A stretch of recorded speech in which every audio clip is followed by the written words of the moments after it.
Welcome back to Weather Nation. As Tropical Storm Emily continues to push her way onshore the west coast of Florida. New video coming in from Sarasota, Florida. The cops are out and the police officials are out blocking roadways that are now inundated with a lot of water. This comes after very heavy rain inundated portions of the state and will continue to do so later on today. Thanks so much for joining us here on Weather Nation. I'm meteorologist Angie Stein, joined alongside Meredith Garfalo. We are busy this morning with Tropical Storm Emily springing on us very quickly. At least it's not a hurricane. There's some good news there, but we do have the director of the Office of Emergency Management in Sarasota County, Florida, where you just saw that video from. And Ed, we're happy to have you with us today. And a lot of flooding, it looks like, going to be the main issue from this tropical storm.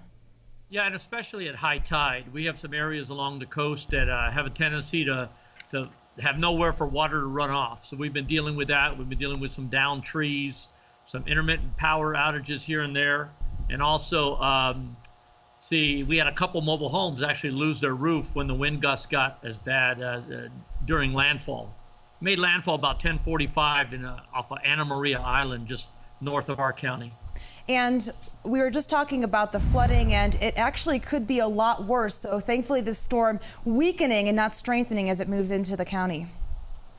Yeah, you know, it's interesting. We went through a period of drought recently, and everybody was complaining about how dry it was and how the ponds were empty. And now they have definitely filled up, and we've been getting our share of rain.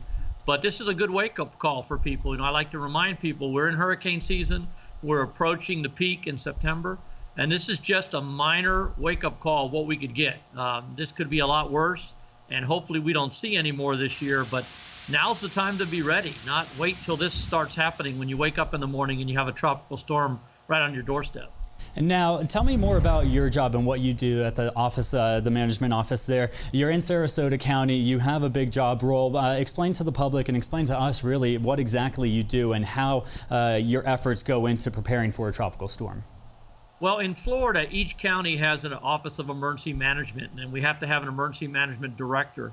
And some are one person, some are teams of 20 to 30, depending on the population of the county. But under Florida Statute 252, we have to have one. Our job is to coordinate all the activity that takes place during an emergency event. So we support the first responders in the field, fire, law enforcement, health department, or whatever that emergency may be.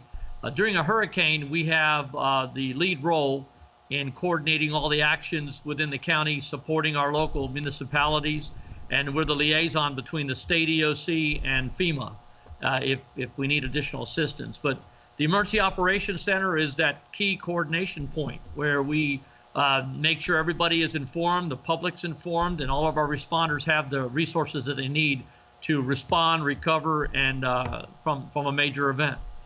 Well, we really appreciate you talking with us today, Ed, and I'm sure you guys are going to be very busy, but great advice on people to prepare now and not wait until we have a hurricane that's just scooting the coast of Florida. Exactly, and have them check, everybody should check with their local emergency management office. Every county pretty much has one, and find out what you need to do to be ready. Pick up a hurricane guide or disaster planning guide, or out there in California, maybe even an earthquake guide. But whatever the dangers are in your area, be prepared. Don't wait till the last minute.